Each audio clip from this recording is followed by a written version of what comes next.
show you how to put an end on a wire. Give it a little strip, kind of like that. You can use electrical tape or heat shrink. I like using the heat shrink because it looks better.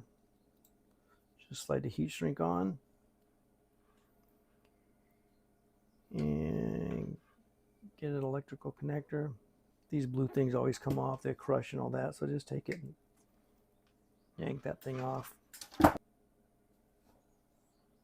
And like that. And let's hit it with a little solder.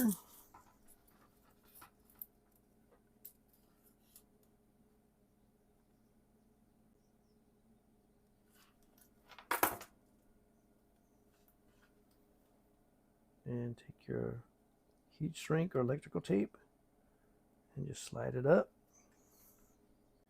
Then just hit it with a lighter to melt the heat shrink.